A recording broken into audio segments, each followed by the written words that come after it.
Hello guys welcome to my next video है। सबैजना सन्चै हुनुहुन्छ होला आई होप होइन।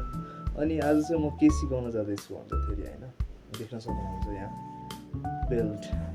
यो बेल्ट चाहिँ प्यान्टमा कसरी हाल्ने कि प्यान्ट हुन्छ नि, प्यान्टमा चाहिँ कसरी हाल्ने भन्ने म सिकाउँदैछु है त।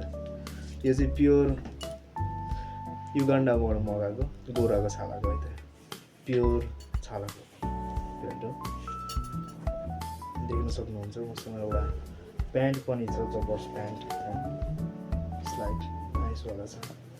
अनि कसरी हाल्ने हो भन्दाखेरि अब तपाईँले यो भाग छ नि, यो भाग हेर्न सक्नुहुन्छ। यो भाग चाहिँ लिनुपर्छ है।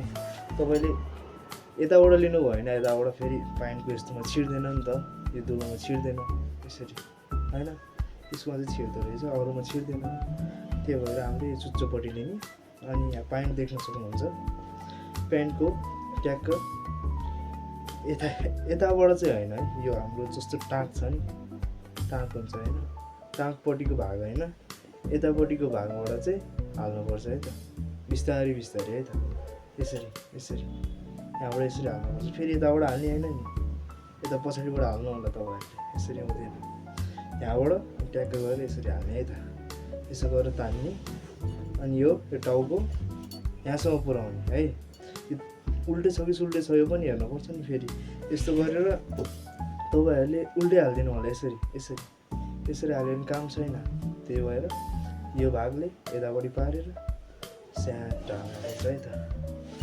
अनि यहाँनिर तपाईँको यहाँनिर के हुन्छ भन्दाखेरि यस्तो यस्तो हुन्छ क्या, अड्काउने कुराहरू हुन्छ होइन, यो भित्र मात्र हाल्ने, फेरि बाहिरबाट यसरी गरेर यता हालिदिनु होला नि। यस्तो चाहिँ म कहिले पनि गर्नु हुने। त्यसैले हाल्ने भनेको यस्तो यस्तोमा है त, ट्याक्क ट्याक्क यसरी, त्यो सियो धागो सिला जस्तो कि यस्तो गर्ने, ट्याक्क यसरी तान्ने है त, यसरी। अनि फेरि स्वाट हाल्यो, फेरि स्वाट तान्यो, फेरि स्वाट हाल्यो, फेरि स्वाट तान्यो, फेरि स्वाट हाल्यो, अनि स्वाट तान्यो। अनि हाम्रो चाहिँ भइसकेको छ है, पेटी लगाएर भ्याइसकेको छ। प्यान्ट लगाउँदा ट्याक्क प्यान्ट लाउने, टाक लाउने, चेन लाउने, बेल्ट लाउने। Okay, understood. देख्न सक्नुहुन्छ प्योर छालाको नि। फेरि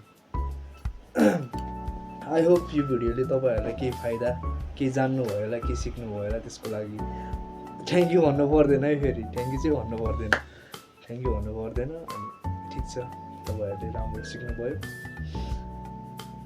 थ्याङ्क यू चाहिँ भन्नु पर्दैन। I hope you like it.